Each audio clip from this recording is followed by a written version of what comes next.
Ayan, punta na kami sa entrance.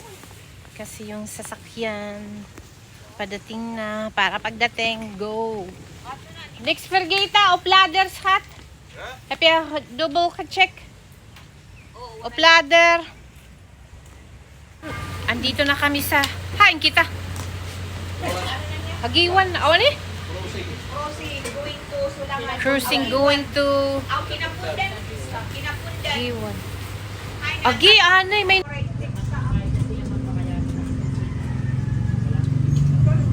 yan. Special pancake in summer.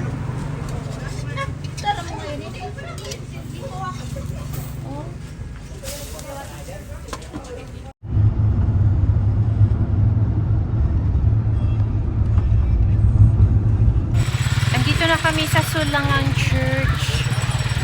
Sulangan. Let's go. Yeah. Hindi, wait. Baktas hat. Oh. Pwede magsilika. Here.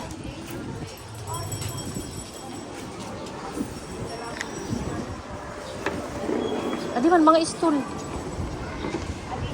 Nasa Sulangan Church na po tayo. First time ko ditong makapunta, to be honest. Miraculous church daw ito, kumbaga. Kung ang wish mo daw ay matupad, need mong bumalik dito para magpasalamat. So kung manalo ako ng lottery, babalik tayo dito, Charis. Ganon talaga ang wish. Charis lang, boy.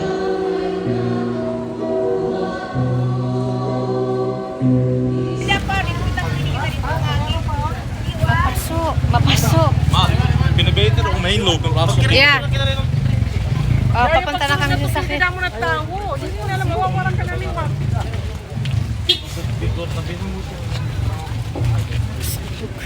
Ay! Ay, ito. Sa waray ko mabitas. Oh. Hindi kita pa rin dito, guys. Hain. Speaking. Walang kutsara. Wala ka serving spoon. Oh. Let's go. Wait. Where's the... To complete the outfit. Oh. Let's go by the beach. Hi. Yarn. Wow, kahusay. Look. Wow. Ayan, go. Go mapasok.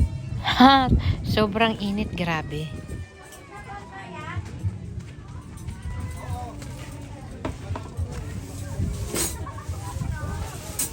So, after mag-attend ng mass sa Sulangan Church, ayan, kainan na dito sa may dagat, tabing dagat. Actually, nag-rent lang kami ng, ng cottage, tapos kumain, tapos go na naman.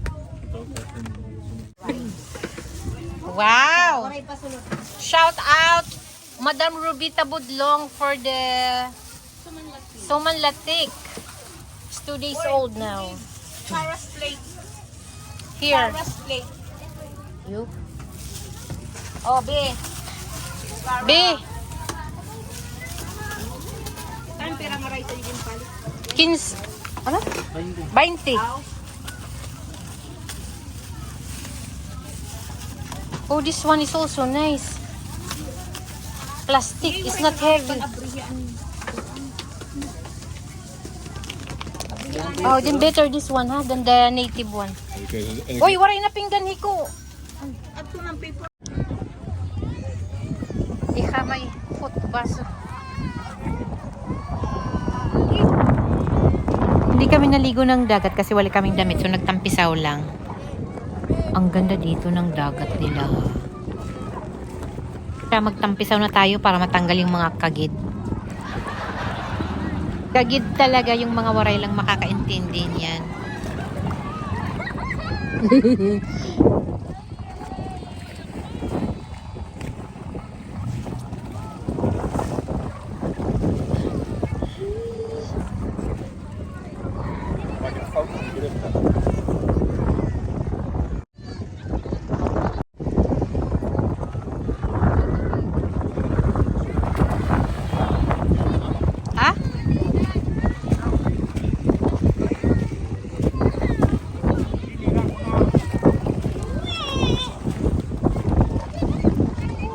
Mahangin.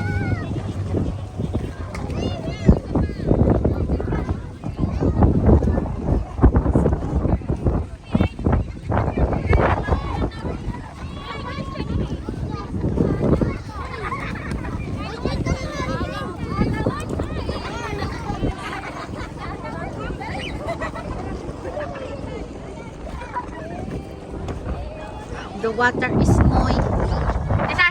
Here moyer lang kaistara ha. The water is moyer lang kaistara.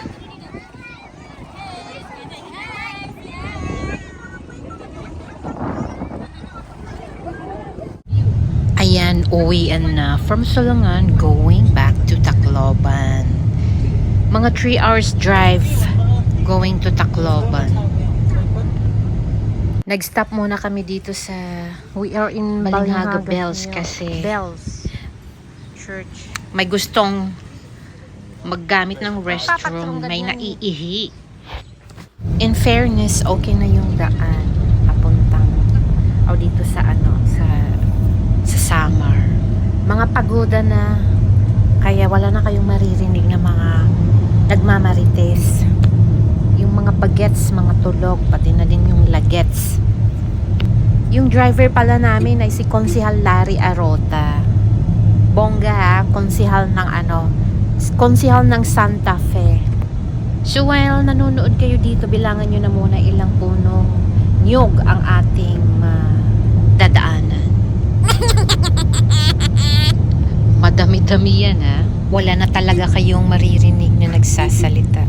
Lahat sila tulog. Yung nagvi-video na lang ang gising at saka yung driver. Parang nakakatakot dito no, pag halimbawa masiraan ka ng sasakyan no. Kasi parang walang mga bahay kang madadaanan. At saka medyo malayo yung distance ng mga bahay. Mabilis mag-drive si Konsihal Larry. Fairness, safe kaming dumating ng Leyte.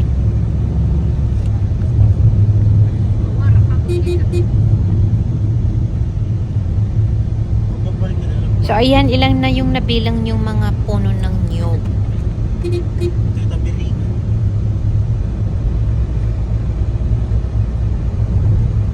101 na daw. Mga pagod talaga kasi imagine niyo siguro alas 3:15 naligo na kasi syempre madami kami.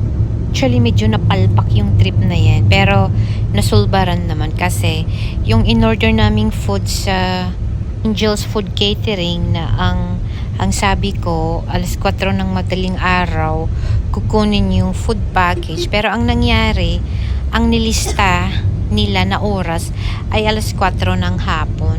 Actually, gusto ko nang i-cancel pero yung may-ari, hinatid nila sa Kaluwayan. We are now approaching San Juanico Bridge. Ang San Juanico Bridge is the second longest bridge in the Philippines. I know. Alam nyo ba bakit famous ang San Juanico Bridge? Kasi it's the longest bridge and beautifully designed bridge in the whole Philippines. Yung hugis niyan parang letter L at S, kumbaga Leyte Samar. Kasi itong bridge yung nagko-connect ng Leyte at saka Samar. Itong San Juanico Bridge ay isang project noon ng dating presidente na si Ferdinand Marcos. Naman si Madam Imelda ay taga Leyte. Kumbaga ito yung gift of love niya, Charis. 2.16 kilometer ang haba ng tulay na to. Kaya pala itong lakarin kasi alam nyo dito sa Netherlands minsan nagwo-walking kami ni Mr.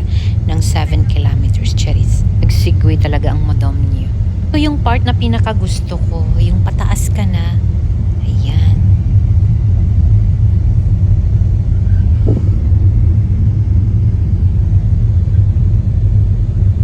So pataas ka na ng pataas.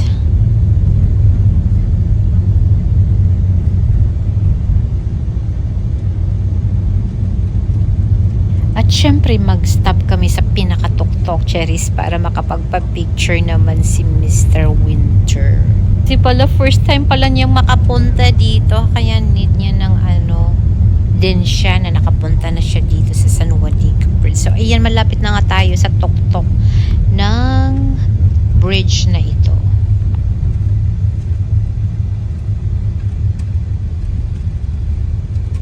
Picture ka mo din eh. O ayan, narinig nyo na si Konsehal Larry. Papapicture na daw kami. Syempre, go! After picture-picture, ayan, continue ang lakbay natin.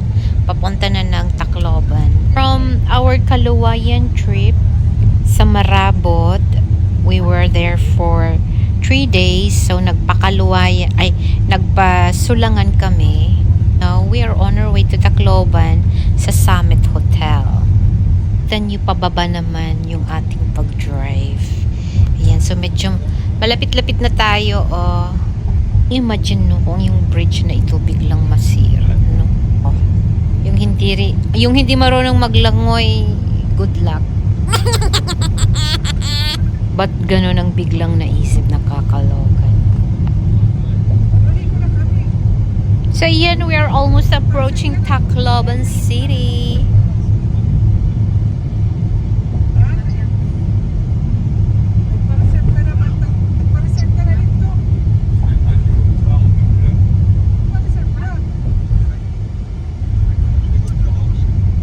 May hitsara, dili pwede sa ako.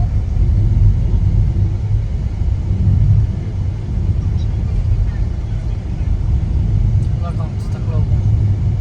Ikaw kaya sikis. So iyan, pagdating agad sa Tacloban, kainan agad. Kakaloka, diba? Yung ginawa namin sa bakasyon, yung lakbay kung saan-saan. Tapos syempre ang kainan kasama niya. Hitsara, dili pwede sa ako. Dito kami sa Shakey's, dito sa Robinsons. Kasama namin si Chara, kaya dito kami kumakain kasi allowed ang pet. Meron kaming pinuntahan na restaurant. Yung 15 kaming katao pero hindi sila nakakaloka, di ba? Yan yung anak kong lalaki, sinabihan nila yung pura birthday doon ng Mr. Nakakaloka. Mabuti nag-go with the flow na lang siya, hindi sinabi, ay, hindi ko birthday. Na-prank nila si Mr.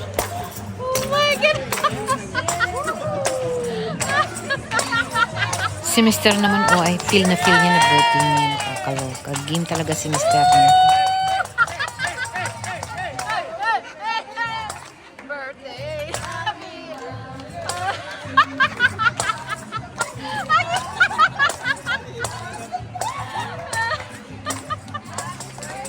Happy birthday! Yan, nanakit yung tiyan dahil sa kakatawa. Ayan. Happy birthday, Mr. Maski tapos na yung birthday mo. Thank you for watching. Bye-bye.